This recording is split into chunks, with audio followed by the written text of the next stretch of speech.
Hi everyone, welcome back to Life Technologies YouTube channel and thank you for watching. So if you remember last time we did a lab simulation on how to configure OSPF version 3 for IPv6 routing. So in case of for OSPF, we have two versions of OSPF. We have OSPF version 2, which is used for IPv4 only routing, and then we have OSPF version 3 that is used for IPv6 only routing. So if you have OSPF running on your existing network and you need to deploy IPv6, it means you need to deploy OSPF version 3 so that you have version 2 for IPv4 and you have version 3 for IPv6 routing, which is somehow complicated. But then if you have ISIS running on your network, it's very easy to migrate from IPv4 to IPv6 routing. It's even very easy to have both IPv4 and IPv6 running on your network with ISIS as your IGP protocol. So in this episode of our Huawei Lab simulations, we'll be focusing on how to implement ISIS for IPv6 routing on Huawei devices. So before you have ISIS for IPv6 fully up and running on your network, there are some steps that you need to follow. First, you need to ensure that IPv6 is enabled on your routers. And then you also need to enable IPv6 on the interfaces. So you enable it globally and then you have to enable it on each specific interface that you will be configuring IPv6 addressing.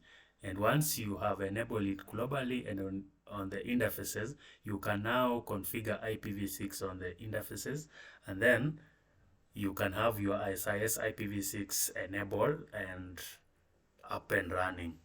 So to demonstrate that you need to enable it globally, if I just add one router here and I bring it up, let's give it some time to boot.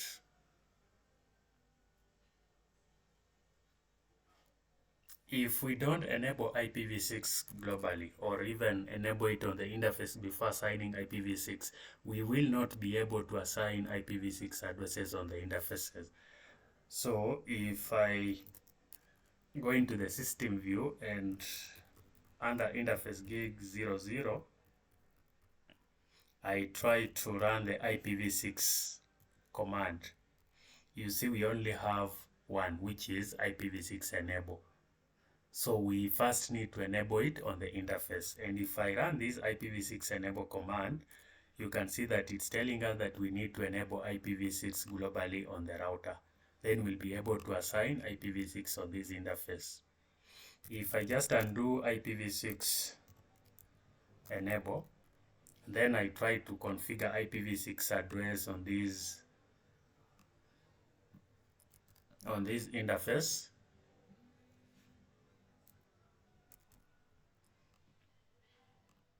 You see it's reporting an error that IPv6 address it's an unrecognized command. So we always have to enable IPv6 globally, then we can enable it on the interface, and then we can assign IPv6 addresses on Huawei routing devices.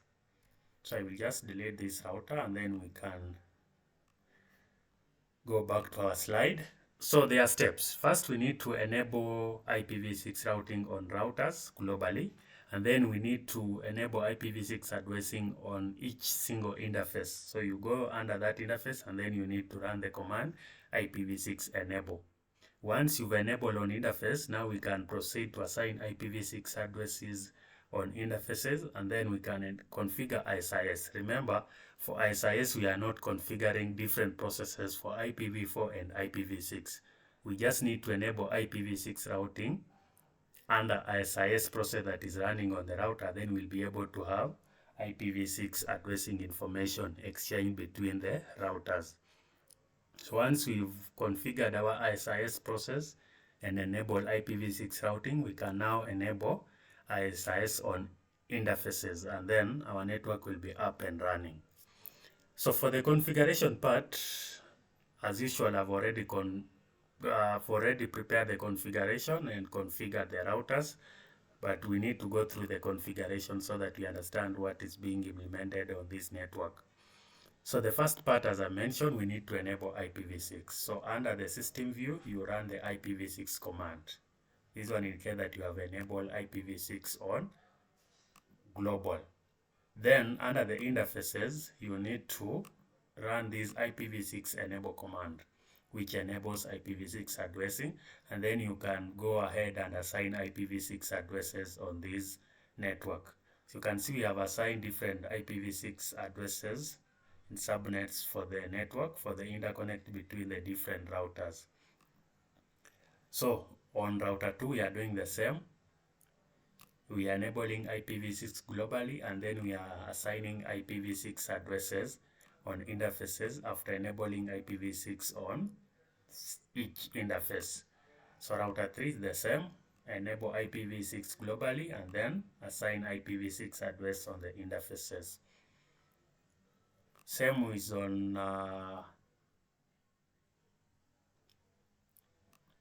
this is for R5. We do the same, IPv6 globally, and then enable it on the interface, and we assign IPv6 addresses. So if we log into one of the routers, for example R2, we can display IPv6 interfaces, tell us that these interfaces are running IPv6, and we have the global unicast address, and then we have the link local address that has been assigned on the interfaces. So this is the link local address. Once you have enabled IPv6 addressing on an interface, it will have a link local address assigned on it. Then we have the global address assigned. The subnet is /64. And then we have these multicast groups. So all these interfaces have the link local and the global address that we have assigned. We can display IPv6 interface brief. So this one gives us that, yeah, it's only now giving us the global addresses that we have assigned on different interfaces. So remember, we are just changing the IP. Remember, if it's IPv4, it's IP interface brief. So for IPv6, we are doing display IPv6 because we are checking IPv6 version. So IPv6 interface brief gives us the IP addresses assigned on different interfaces, the IPv6 addresses. So once we have finished the basic configurations, we can now go to step 2, where we are configuring SIS for IPv6, and then we are enabling it on respective interfaces. So you need to define SIS process. We are using SIS 1, process 1. Then we are defining different levels. Remember, SIS has different levels. We have SIS level 1, level 2, and level 1, 2. So depending on your network planning, you need to specify the level that you are configuring on each router. And then we have the IS name, this one for easy troubleshooting and identifying the network device that adjacent these have been established. You always have to configure the IS name and then the network entity. In this case, we are just using random numbers for the network entity. On router 1, it's 1, on 2 will be 2, and then 3, etc. So once you've configured the network entity, we are enabling IPv6 enable topology IPv6. So this is the only command that you need to run in your IPv6 network. Then you will have IPv6 enabled under this SIS process. So similar configurations on R3, R2, IPv6 enable topology IPv6. Then you need to enable ISIS on interfaces. So you can see that we are running ISIS IPv6 enable process 1. So we have enabled IPv6 ISIS on this interface. Similarly, on the other routers, we have done the same. This is on R4. We are enabling it, and then we assign on the interfaces. We activate the ISIS IPv6 on interfaces. So if we check on this router, if we do display ISIS peer, we can see that we have 3 ISIS peering. If we do the verbose of this peering session, you can see that the adjacent protocol is IPv6. We have the peer IPv6 address, so it's establishing the peering using the link local address. Same for R3, we have IPv6 as the adjacent protocol. Another thing that we can do is display ISIS interface, and we do the verbose. But before we do the verbose, you can see that on these interfaces, the IPv4 state is down because we haven't enabled IPv4, but the IPv6 state is up.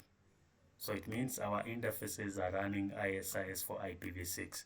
We can do ISIS interface verbose, and this one gives us more information. The IPv6 link local address assigned. You can see the protocol is IPv6, and even the IPv6 cost, which is similar to the IPv4 cost. So many things will remain the same. They are similar. IPv6 global address is assigned, and many other details about this interface that are running IPv6. So on this R2, we can do display IPv6 routing.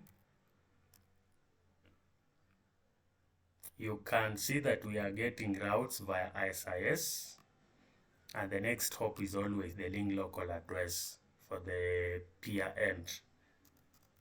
So we can do display ISIS LSDB. We are getting different LSPs for this ISIS process.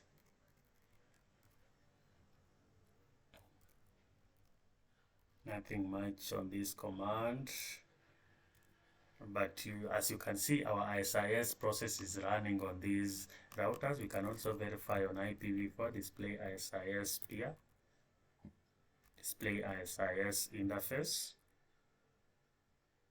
Only IPv6 state is up, IPv4 state is down. So again, just as a recap, it's very easy to implement ISIS for IPv6 routing on Huawei routing devices, because you just need to enable ISIS IPv6 on the ISIS existing configuration instead of configuring a different version of ISIS. So, and the steps are simple. You need to first enable IPv6 routing on routers, and then you need to enable IPv6 addressing on interfaces. Once you've enabled the two, you can now assign IPv6 addresses on interfaces and proceed with other ISIS configuration. For the configuration, you need to, for the ISIS, you just need to run this IPv6 enable topology IPv6, and then you can enable IPv6 ISIS on interfaces. So guys, this is how simple it is to implement ISIS for IPv6 on Huawei routing devices. I hope you've enjoyed the session. Please, if you have any question, remember to leave it in our comment section and like our video, and also to subscribe to our channel for more upcoming videos on other networking technologies, especially on Huawei and Nokia. Thank you for watching, guys, and see you